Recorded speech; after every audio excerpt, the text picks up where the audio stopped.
Ça fait longtemps que Nicolas et moi, on est scandalisés par le problème des paradis fiscaux. Et avant que ça devienne à la mode, nous et quelques autres, nous savions que une partie des garderies qu'on n'a pas, puis une partie des soins à domicile qu'on n'a pas, puis une partie des écoles qu'on rénove pas, c'est parce qu'il y a de l'argent caché dans les paradis fiscaux. Ça a une conséquence immédiate dans nos vies, ça, que cet argent-là soit caché plutôt qu'utilisé pour le bien-être collectif. Et ensemble, on s'est battu pour que ce dossier-là devienne un dossier d'actualité au Québec à l'Assemblée nationale.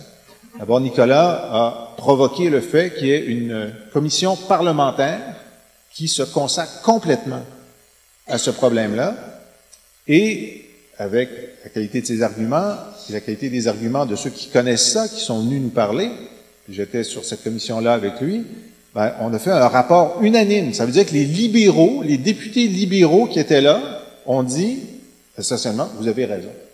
Vous avez raison de lutter contre les paradis fiscaux, vous avez raison de demander que Netflix, puis Google, puis tous ces gens-là paient leurs taxes de vente. Vous avez raison de faire ça. Donc là, on s'est dit, waouh! On suppose qu'ils ont parlé au premier ministre, puis au ministre des Finances, mais de toute évidence, non! Parce qu'une fois que le rapport est sorti, je me souviens quand Nicolas est venu voir, il dit on a presque tout ce qu'on veut.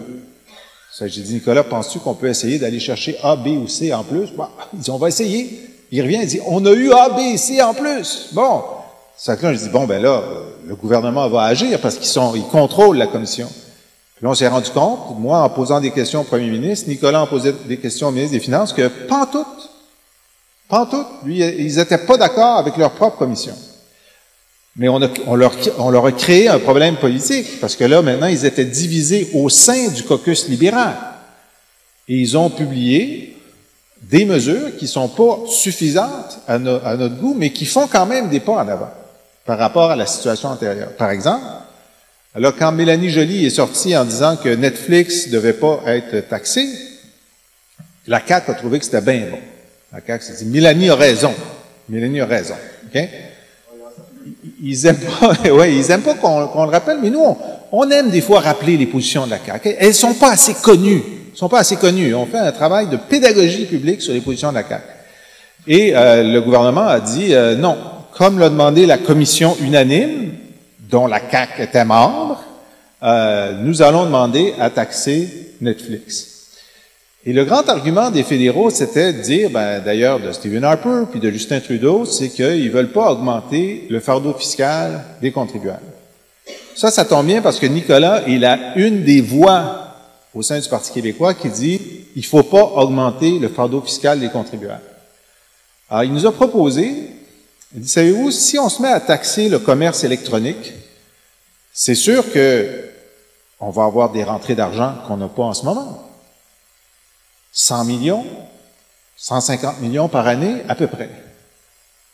Mais ce qu'on va dire, c'est que ce 150 millions-là, on va le redonner aux contribuables en baissant la TVQ pour tout le monde. C'est-à-dire que ça va être à coût nul pour les Québécois. En moyenne, chaque Québécois va payer autant de taxes qu'avant, pas plus, pas moins, sauf qu'il va en payer sur Netflix, mais toute la taxe va être un petit peu moins chère, parce que ça crée des revenus. Ça, c'est une des très bonnes idées hebdomadaires que Nicolas nous amène au Parti québécois. On n'a pas, bravo,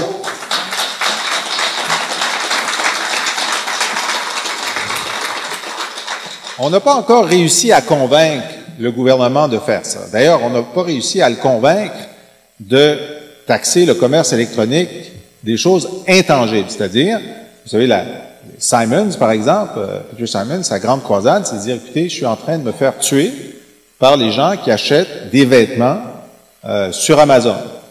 Alors, taxer les vêtements qu'on achète sur Amazon, et avec la proposition de Nicolas, on va réduire la taxe pour tout le monde, donc on va redonner un avantage à nos commerçants, à nous.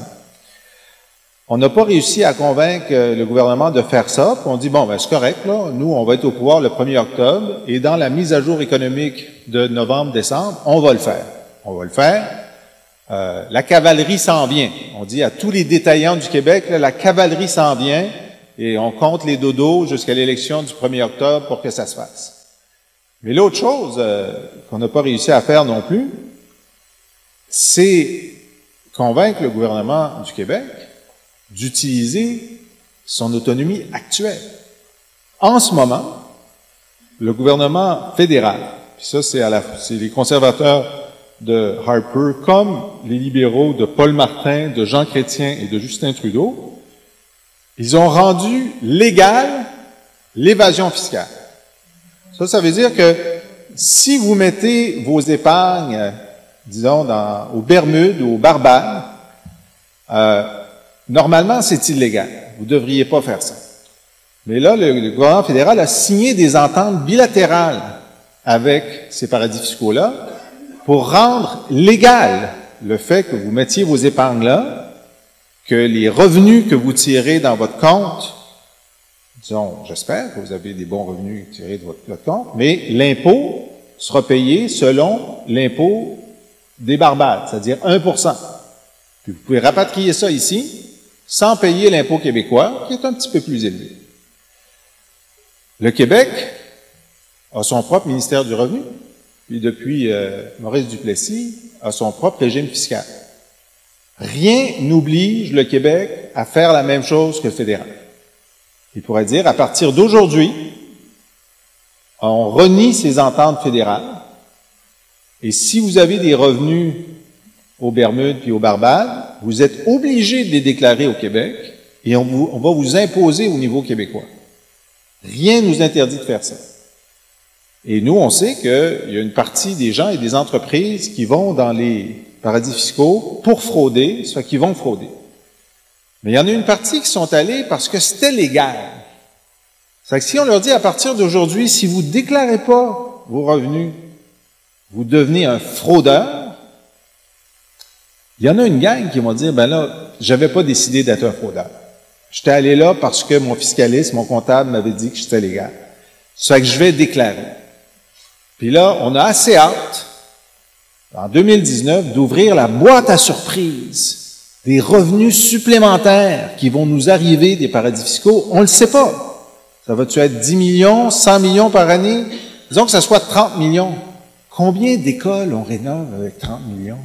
Combien de bains on donne dans les CHSLD? Combien d'infirmières est-ce qu'on rend plus efficace en réduisant sa charge de travail? Nous autres, on ne crache pas là-dessus, là.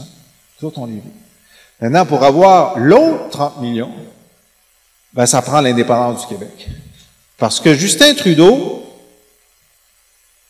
c'est vrai qu'il y a beaucoup de défauts. Je vous l'accorde. Je vous l'accorde. C'est vrai. Mais en plus, c'est l'ami des paradis fiscaux. Depuis qu'il est là, il en a créé 3 nouveaux. Non seulement il n'a pas fermé ceux qui existaient, il en a créé 3 nouveaux. Ça que vous pouvez bien là le critiquer parce qu'il se déguise, puis tout ça, puis en Inde, puis je vous le reproche pas là. Mais je trouve que c'est plus important de dire que c'est l'ami des paradis fiscaux. C'est plus important parce que s'il y a un thème qui réunit tous les Québécois, c'est notre révolte envers les paradis fiscaux. Et de dire que Justin Trudeau, même quand il y a une cravate puis une veste, il est toujours l'ami des paradis fiscaux, c'est plus important que de savoir combien de fois il se déguise dans le même voyage. Je dis ça comme ça. Je veux pas l'excuser, là, je veux pas l'excuser. Mais il y a des choses pires que d'autres.